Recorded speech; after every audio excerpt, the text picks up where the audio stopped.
Online platform के ऊपर, जिसके अंदर हम लेके आते हैं एनएम से रिलेटेड टॉपिक और उनसे रिलेटेड एक्सप्लेनेशन। इससे पहले हमने आपको बहुत सारे टॉपिक्स कंप्लीट करवा दिए थे। आपके अपकमिंग एग्जाम के अंदर एनएम से सिलेबस के रिलेटेड हमने जो भी टॉपिक्स है वो आपको कंप्लीट करवा दिए हैं। वो टॉपिक आपके एग्जाम के अंदर आपको मोस्ट कॉमन देखने को मिलेंगे। आज हमारा एक और नया टॉपिक है जिसका नाम है इलनेस।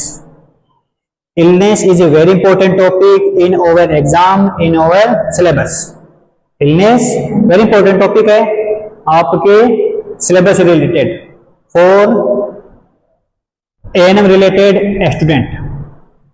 शुरू करते हैं हमारा टॉपिक जिसका नाम है इलनेस। आपके लिए आपको मोटिवेशन करने के लिए इस टॉपिक को स्टार्ट करने से पहले एक मोटिवेटेड आपको एक शायरी प्रेजेंट कर देते हैं जिससे आपका मोटिव थोड़ा सा बढ़ जाए। देखो मेरी बहनों, मेरे दोस्तों, एक आपके लिए शायरी है और वो शायरी क्या है कि राही चलना तो अकेला पड़ेगा, राही चलना तो अकेला पड़ेगा अपने मंजिल को पाने के लिए।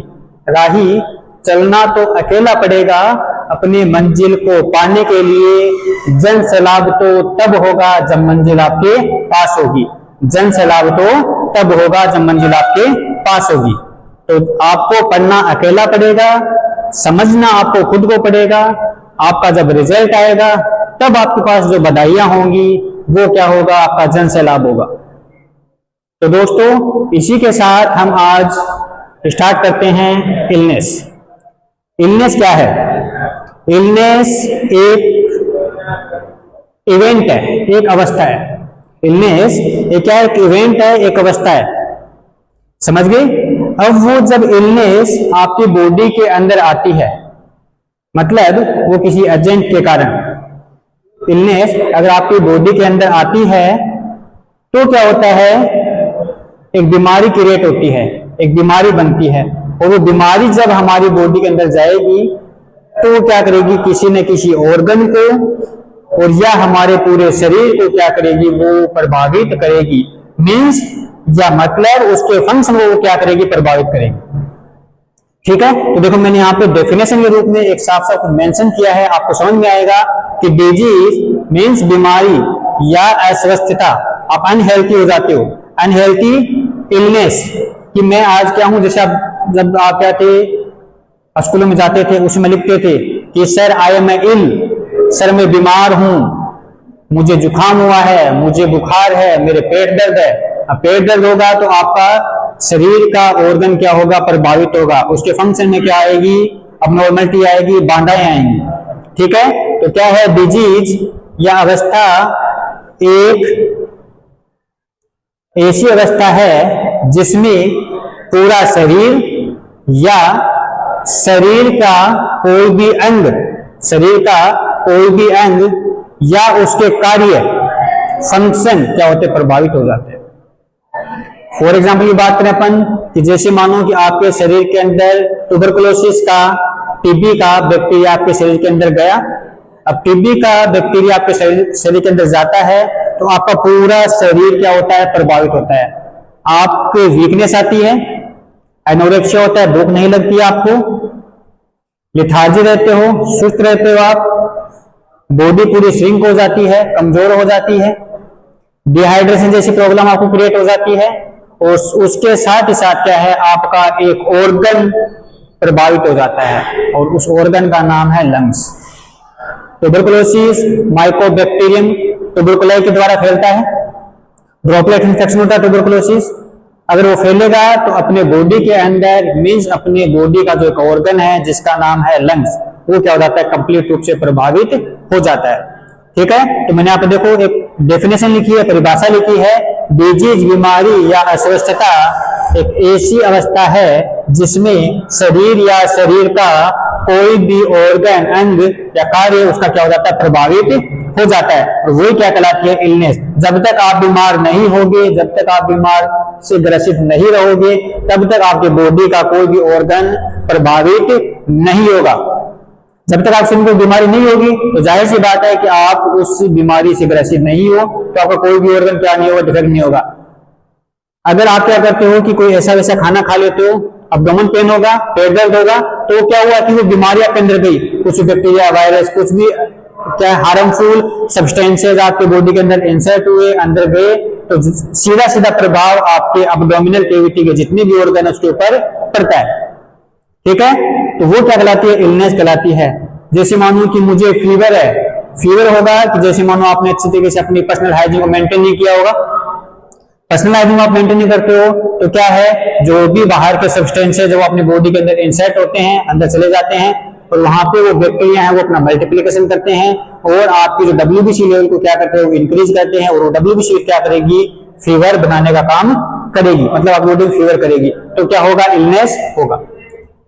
दूसरा पॉइंट क्या है, क्लासिफिकेशन या फिर टाइप ऑफ आप इलनेस भी उसको बोल सकते हो। क्लासिफिकेशन या टाइप ऑफ इलनेस भी आप उसको बोल सकते हो। दो टाइप होते हैं क्लासिफिकेशन इलनेस की बात करें कि इलनेस दो टाइप के कौन कौन से, कि एक तो नॉर्मल सी बुखार, नॉर्मल सा बीमारी, एक क्या है, अबनॉर्मल बीमारी जो क्या है लंबे समय से चली आ रही। ठीक है, दो टाइप के इलनेस हो गए, एक तो ऐसी बीमारी जो बहुत सीवियर है और एक ऐसी बीमारी जो नॉर्मल है। दो टाइप से प्रभावित कर सकते हैं, ऐसी बीमारी जो कुछ समय के लिए आती है और एक ऐसी बीमारी जो लंबे समय तक अपनी बॉडी में क्या रहती है, प्रेजेंट रहती है। मैंने मेंशन किया है एक्यूट इलनेस जिसको आप तीव्र बीमारी के नाम से भी जानते हो, एक मैंने लिखा है क्रोनिक इलनेस जिसको आप जीर्ण बीमारी के नाम से भी जानते हो। ठीक है, एक लिखा है मैंने इलनेस पे तीव्र बीमारी मींस एक्यूट इलनेस, एक है जीर्ण बीमारी जिसका नाम है क्रोनिक इलनेस। दो बीमारी हो गई। देखो एक्यूट इलनेस वो होती है जो कुछ समय के लिए आती है, लेकिन इसके जो सिम्टम है, जैसे मानो कोई भी अगर आपको डिजीज होगी उसके सिम्टम क्या होंगे, जल्दी आएंगे, कुछ समय के लिए रुकेंगे और अपनी बॉडी से जल्दी क्या हो जाते हैं, वो समाप्त हो जाते हैं। ये जो बीमारी है एक हफ्ता दो हफ्ता क्या अपनी बॉडी में रहती है और बाद में समाप्त हो जाती है। फॉर एग्जाम्पल की बात करें अपन, जैसे मानो मैं यहाँ पे मेंशन कर देता हूँ, फॉर एग्जाम्पल की बात करें जैसे मानो टाइफॉइड फीवर, जैसे typhoid fever salmonella type bacteria के कारण होता है। Typhoid fever salmonella typhoid bacteria के कारण होता है। अब टाइफॉइड फीवर क्या है, जैसे टाइफॉइड फीवर का जो बैक्टीरिया अपनी बॉडी में इंसर्ट होगा उसके सिम्टम क्या है, आपको जल्दी जल्दी आना शुरू हो जाएंगे। टाइफॉइड फीवर के कारण मोस्ट कॉमन जो आपका ऑर्गन है वो स्मॉल इंटेस्टाइन क्या होती है, प्रभावित होती है। टाइफॉइड फीवर के कारण आपके जो ऑर्गन है मींस आपका बॉडी का जो ऑर्गन है उसमें एक ऑर्गन का नाम है जिसका नाम है स्मॉल इंटेस्टाइन, वो क्या होता है, प्रभावित होता है। वो प्रभावित होगा किसके कारण, साल्मोनेला टाइफी बैक्टीरिया के कारण। अब बैक्टीरिया अगर आपकी बॉडी में गया है तो सीधा सीधा आपको अनुमानित आपको लगाना पड़ेगा कि पेशेंट को क्या आएगा, फीवर आएगा। टाइफॉइड फीवर का बैक्टीरिया आपकी बॉडी के अंदर गया, उसने क्या किया, तुरंत अपनी सिम्टम दिखाना शुरू कर दिया। अब्डोमेन पेन होगा आपको, फीवर आपको आएगा, लिथार्जिया आपको रहेगा और आपके बॉडी के ऊपर थोड़े थोड़े क्या बन जाते हैं, पैचेज बन जाते हैं। वो सिम्टम आएंगे और जल्दी से क्या हो जाते हैं, वो समाप्त हो जाते हैं। टाइफॉइड फीवर 15 डेज के अंदर, यहाँ लिख देता हूं मैं कि 15 डेज के अंदर क्या है, टाइफॉइड फीवर क्या हो जाता है, खत्म हो जाता है। तो क्या हुआ, सिम्टम आए, रुके और चले गए। एक्यूट इलनेस में क्या हुआ कि कोई भी बीमारी आपकी बॉडी में आती है, सिम्टम उसके रुकते हैं, लक्षण उसके रुकते हैं और जल्दी क्या हो जाते हैं, वो समाप्त हो जाते हैं। वो क्या कहलाती है, एक्यूट इलनेस कहलाती है। दूसरा क्या था, क्रोनिक इलनेस।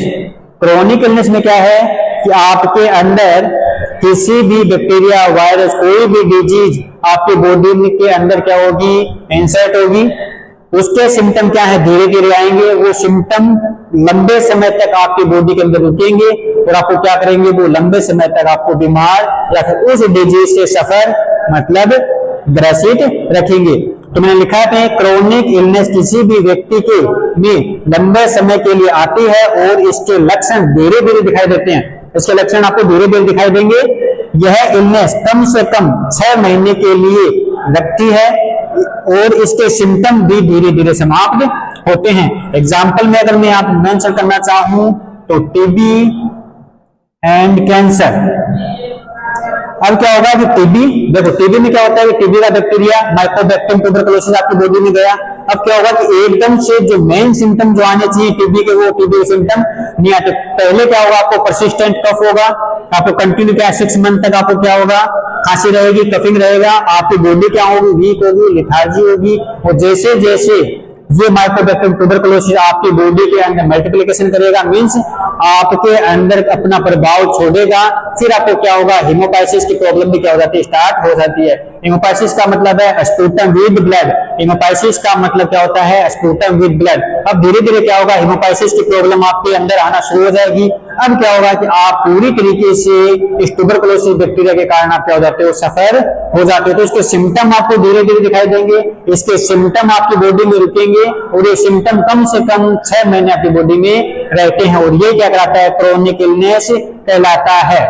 ठीक है, ये क्या कहलाता है, क्रोनिक इलनेस कहलाता है। तो एक्यूट इलनेस में क्या होगा कि कोई भी डिजीज आएगी, उसके सिम्टम कुछ समय के लिए रहेंगे और वो सिम्टम कुछ समय के लिए रहेंगे, वो डिजीज कुछ समय के लिए रहेगी और कुछ समय को वो डिजीज रहने के बाद वो जल्दी क्या हो जाती है, समाप्त हो जाती है। लंबे समय तक एक्यूट इलनेस की डिजीज नहीं रहती, 1 दिन 2 दिन 4 दिन 5 दिन 6 दिन 1 हफ्ता या फिर 2 हफ्ते तक वो डिजीज क्या रहती है, वो तो कराती है। एक्यूट इलनेस, क्रोनिक इलनेस, इसके सिम्टम क्या है, धीरे धीरे आते हैं, लंबे समय तक वो सिम्टम रुकते हैं और ये डिजीज जो होती है वो लंबे समय तक चलती है। कम से कम अगर कोई भी डिजीज, कोई भी बीमारी अगर 6 महीने चलेगी तो किस में जाएगी, वो क्रोनिक इलनेस में जाएगी। एग्जांपल मैंने मेंशन किया पे, एक ट्यूबरकुलोसिस और एक कैंसर। टीबी और कैंसर कभी भी 1 महीने 2 महीने में क्या नहीं होते, समाप्त नहीं होते, इनके सिम्टम समाप्त नहीं होते। ये खुद इन डिजीज का ट्रीटमेंट 1 महीने में 2 महीने में नहीं होता और ये क्या कहलाती है, क्रोनिक इलनेस कहलाती है। मतलब लंबी बीमारी क्या होगी, क्रोनिक इलनेस होगी।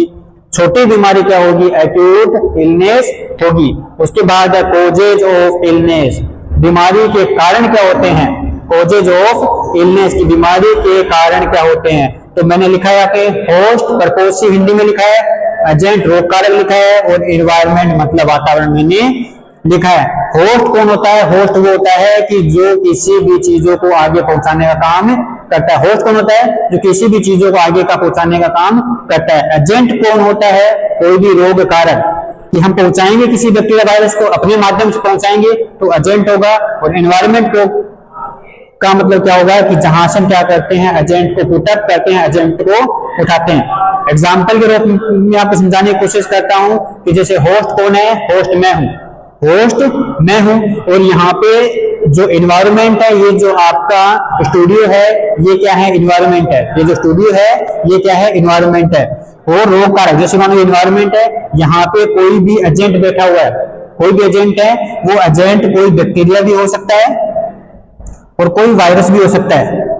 ठीक है, ये क्या है, एनवायरनमेंट है। अब मैंने क्या किया, तो मैं होस्ट हूं, मैंने यहाँ पे टच कर दिया, मैंने यहाँ पे क्या कर दिया, टच कर दिया। टच करने के बाद मैं यहाँ से तीनों चीजें क्लियर हो गई आपको कि होस्ट कौन हूं, मैं हूं, एजेंट यहाँ पर क्या है, बैठा हुआ है, वो बैक्टीरिया वायरस कुछ भी हो सकता है, और एनवायरनमेंट कौन है, ये पूरा जो सेटअप है, ये जो स्टूडियो है, ये क्या है आपका एनवायरनमेंट है।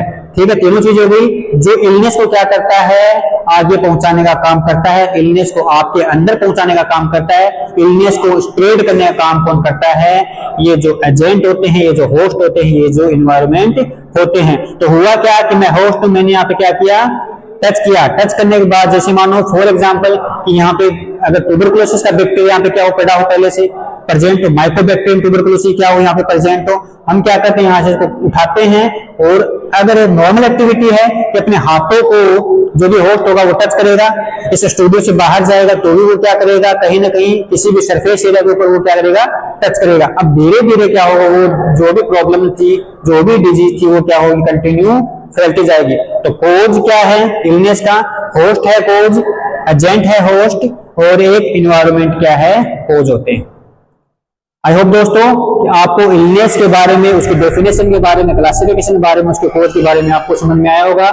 डेफिनेशन एक ऐसी अवस्था है, एक ऐसी घटना है, एक ऐसा इवेंट है जिसमें क्या होगा कि व्यक्ति प्रभावित होता है, उसके ऑर्गन प्रभावित होते हैं, वो क्या कहलाता है, इलनेस कहलाता है। वरना इलनेस होगा, जैसे मैंने आप खड़ा हूं, आपके कोई सहपाठी बैठे हैं, तो उनमें इलनेस नहीं। जब तक क्या है कि आप किसी भी इवेंट से, किसी भी घटना से, किसी बैक्टीरिया वायरस से आप क्या नहीं हो, सफर नहीं होते हो। उसके बाद है classification, acute illness, chronic illness. Acute illness कुछ समय के लिए वो बीमार रहती है, कुछ समय के लिए वो बीमारी रहेगी, उसके सिम्टम क्या है, जल्दी आते हैं और जल्दी समाप्त हो जाते हैं, उसके सिम्टम्स, के लक्षण जल्दी आते हैं और जल्दी समाप्त हो जाते हैं। उसके बाद क्रोनिक इलनेस, क्रोनिक इलनेस में क्या होगा कि कोई भी बीमारी कम से कम 6 मंथ तक चलेगी, 6 महीने वो बीमारी चलेगी और उसके साथ उसके जो सिम्टम है वो धीरे धीरे आते हैं, लंबे समय तक आपकी बॉडी में रुकेंगे और उसके बाद क्या होते हैं, वो समाप्त होते हैं। उसके बाद हमने पढ़ाया था आपको कॉजेज ऑफ इलनेस, जिसके अंदर होस्ट, एजेंट और इन्वायरमेंट आते हैं। आई होप दोस्तों आपको ये इलनेस वाला टॉपिक समझ में आएगा। नेक्स्ट क्लास के अंदर हम इलनेस के जो कॉजेज है उनको कंप्लीट करेंगे। आप हमारे चैनल को कंटिन्यू देखते रहें, हमारे टॉपिक्स को आप अच्छे से रीड करें, क्लासों को लाइक करते रहें, कमेंट करते रहें, आपकी प्रॉब्लम्स हमको कमेंट के अंदर बताते रहें।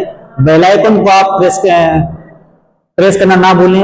बेल आइकन को आप प्रेस करते हो तो आने वाले टॉपिक्स हैं उनका जो नोटिफिकेशन है आपको क्या है, टाइम से मिलता रहेगा। Thank you so much.